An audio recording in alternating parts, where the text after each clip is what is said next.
Principles, ദൈവരാജ്യത്തിന്റെ തത്വം നിറവേറ്റുവാൻ കഴിയുന്ന, അതിനകത്ത് ജീവിക്കുവാൻ കഴിയുന്ന ഒരു സമൂഹം. അത് പെന്തക്കോസ്തുകാരെ കുറിച്ചാ പറയുന്നത്. ഹലോ, നിങ്ങളെ കുറിച്ചാ പറയുന്നത്.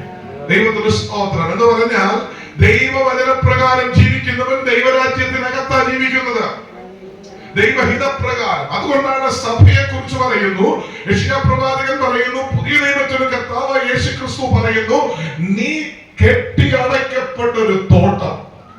തോട്ടത്തെ കുറിച്ച്, കെട്ടിയടച്ച തോട്ടത്തെ കുറിച്ച് പഴയ നിയമം വ്യക്തമായി പറയുന്നു, ഞാൻ വേലി കെട്ടി സൂക്ഷിച്ചു. യജമാനൻ വേലി കെട്ടി സൂക്ഷിച്ചൊരു മുന്തിരിത്തോട്ടമുണ്ട്. അതിനകത്തു നിന്ന് കല്ല് പെറുക്കി കളഞ്ഞു. നല്ല ഫലം ഉണ്ടാകുവാൻ വേണ്ടതെല്ലാം അതിനകത്തു പ്രൊവൈഡ് ചെയ്തു. പുറത്തു നിന്നുള്ള ശബ്ദം അകത്ത് കിടക്കാതെ അതിന് ചുറ്റും ഫെൻസ് ഇട്ടു, മതിലിട്ട് സൂക്ഷിച്ചു. സുരക്ഷിതത്വം കെട്ടിയുറപ്പിച്ച ഒരു തോട്ടം. അതാണ് കർത്താവിന്റെ സഭ, ദൈവജനം വസിക്കുന്ന ദൈവരാജ്യം. അതിനകത്തേക്ക് ശത്രുവിന്റെ കടന്നു വരാൻ കഴിയുകയില്ല. ഫലം പുറപ്പെടുവിക്കുന്ന ഒരു സഭയ്ക്കകത്തേക്ക് പിശാചിന് പ്രവേശിക്കുവാൻ കഴിയുകയില്ല. യോബിന്റെ പുസ്തകം 1-ാം അധ്യായത്തിൽ സാത്താൻ ദൈവത്തിന്റെ മുമ്പിൽ ഇങ്ങനെ പറയുന്നു, നീ അവനും അവയ്ക്ക് ചുറ്റുമുള്ളതിനെല്ലാം വേലി കെട്ടിവച്ചിരിക്കുന്നു. സാത്താൻ അകത്ത് കയറാൻ പറ്റാത്ത പോലെ ദൈവജനത്തിന് ചുറ്റും ദൈവം വേലി കെട്ടുന്നു. കാണുന്നില്ല, ഇൻവിസിബിൾ ആണ്, അദൃശ്യമാണ്. പക്ഷെ ഒരു വേലിക്കെട്ടിനകത്താണ് ഞാനും നിങ്ങളും.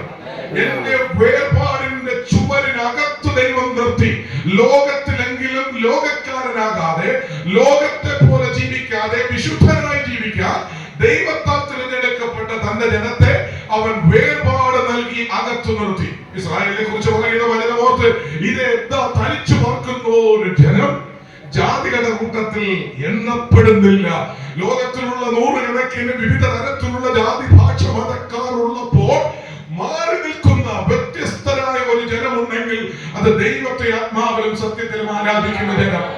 ഞായറാഴ്ച പോയി എന്റെ പക്ഷ പറയുന്നവരെ കുറിച്ച് മാത്രമല്ല ഞാൻ പറഞ്ഞത്, ദൈവത്തിന്റെ രാജ്യത്തിൽ വസിക്കുക. ഞായറാഴ്ച പോയി കൈയടിച്ച് ഒച്ച വെച്ചത് കൊണ്ട് അവരാരും ദൈവരാജ്യത്തിലാകണമെന്നില്ല. പള്ളിയിൽ പോയത് കൊണ്ട് ഏതെങ്കിലും അസംബ്ലീസ് ഓഫ് ഗോഡിന്റെയോ ചർച്ച് ഓഫ് ഗോഡിന്റെയോ IPCയുടെയോ മറ്റേതെങ്കിലും പെന്തക്കോസ്ത് സഭകളുടെ അംഗത്വമുള്ളത് കൊണ്ട് അവർ ദൈവരാജ്യത്തിലാണെന്ന് ഞാൻ വിശ്വസിക്കുന്നില്ല. ദൈവത്തിന്റെ തത്വം, ദൈവരാജ്യത്തിന്റെ പ്രിൻസിപ്പിൾസ് അനുസരിച്ച് നടക്കുന്ന, പൂർണ്ണമായതിനായി അവരെ തന്നെ സമർപ്പിച്ചിരിക്കുന്ന ഏതൊരു വ്യക്തിക്കും ദൈവരാജ്യത്തിനകത്താകാം.